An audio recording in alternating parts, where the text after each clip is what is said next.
ওমরার শুরু থেকে শেষ পর্যন্ত কি কি কাজ করতে হয় যদি দয়া করে একটু বলতেন।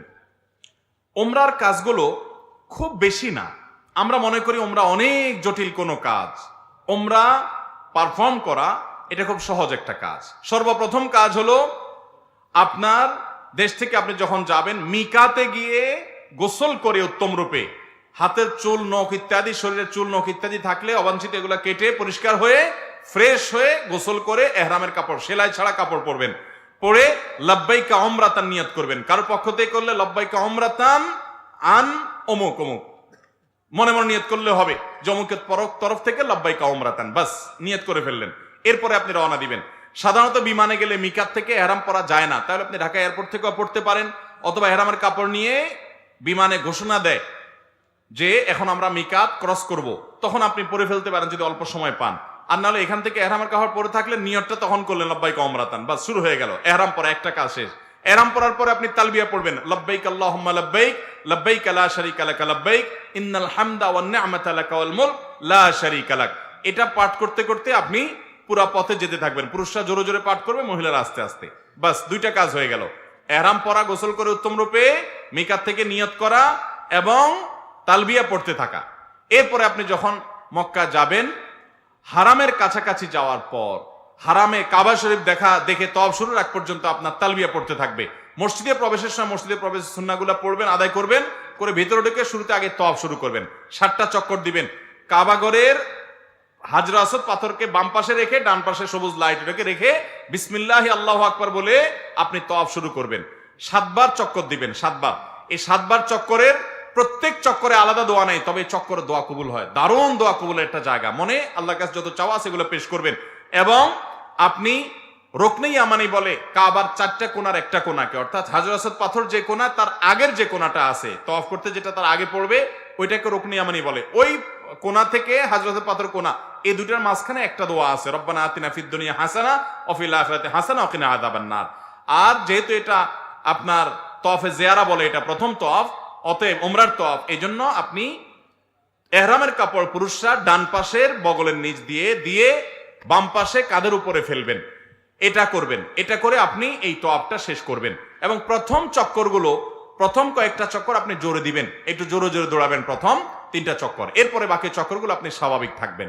তো এই যে তওয়াফ 7টা দিবেন আপনি, প্রত্যেকবার হযরতের পাথরের কাছে আসলে হাত দিয়ে ইশারা দিয়ে আল্লাহু আকবার বলবেন, বাস। আবার আপনি দোয়া করতে থাকবেন, এভাবে 7 চক্কর দিবেন। তওয়াফ করা শেষ, আপনি মাকাম ইব্রাহিমকে সামনে রেখে অথবা হারামের যে কোনো জায়গা দাঁড়িয়ে 2 রাকাত সালাত পড়বেন। প্রথম রাকাতে সূরা কাফিরুন, দ্বিতীয় রাকাতে সূরা কুল হুয়াল্লাহ। আর এই নামাজের আগে সম্ভব হলে কাবা ঘরের যে চৌকাট মুলতাজাম বলে ওইটা ধরে আপনি আল্লাহর কাছে দোয়া করবেন। এরপরে 2 রাকাত নামাজ পড়লেন, পড়া শেষ, জমজম পানি পান করে আপনি সাফা মারওয়া সাই করবেন। প্রথমে সাফা পাহাড়ে যাবেন এবং পড়বেন যে ইন্নাস সাফা ওয়াল মারওয়াতা মিন শাআইরিল্লাহ ফামান হাজ্জাল বাইতা ওয়া তামারা ফালা জুনাহা আলাইহি আন ইয়াতাওয়াফা বিহিমা। পুরো আয়াত পড়তে না পারলে ইন্নাস সাফা ওয়াল মারওয়াতা মিন শাআইরিল্লাহ এটুকু পড়লেও চলবে, যে সাফা এবং মারওয়া আল্লাহর নিদর্শনের অংশ। এরপর আপনি সাফা পাহাড়ে দাঁড়িয়ে লা ইলাহা ইল্লাল্লাহ ওয়াহদা আনজাযা ওয়াদা ওয়া নাসারা আবদা ওয়া হাযামাল আহজাবা ওয়াহদা এটা পড়বেন এবং লা ইলাহা ইল্লাল্লাহ ওয়াহদাহু লা শারীকা লাহু লাহুল মুলকু ওয়া লাহুল হামদ ওয়া হুয়া আলা কুল্লি শাইইন কাদির এটা পড়বেন। এরপর আপনি কিবলার দিকে ফিরে 2 হাত তুলে, ওই যে কাবা শরীফের দিকে ফিরে 2 হাত তুলে মন খুলে দোয়া করবেন। দোয়া কবুলের জায়গা সাফা পাহাড়। সাফা পাহাড় থেকে নবী সাল্লাল্লাহু আলাইহি ওয়াসাল্লাম সর্বপ্রথম ইসলাম প্রকাশ্যে প্রচার শুরু করেছেন, সেই স্মৃতি বিজড়িত জায়গা। আপনি দোয়া করবেন।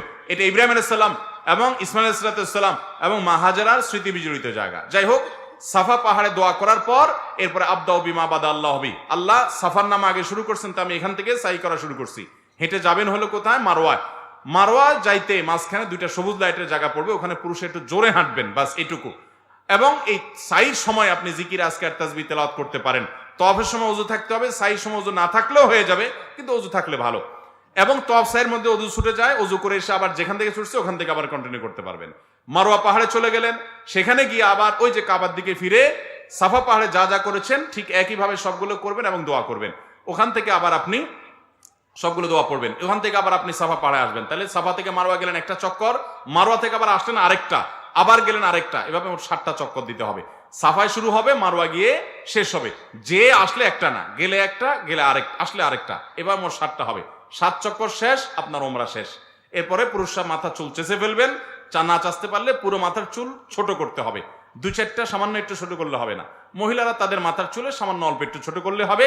তাদের এহরাম হলো তারা স্বাভাবিক পোশাক আশাক পরবে, অতিরিক্ত সাজসজ্জা করবে না, এবং তারা মুখমণ্ডল এটার উপরে যদি ওড়না দিতে হয় অন্য পুরুষরা থাকে তাহলে সেটা যাতে আপনার মুখ বেঁধে রাখা না হয় সেটা খেয়াল রাখবে, কাপড় টেনে রাখবে যাতে পরপুরুষরা না দেখতে পারে। আর কোথাও পরপুরুষ না থাকলে মুখ খোলা রাখবে এহরাম পরা অবস্থায়।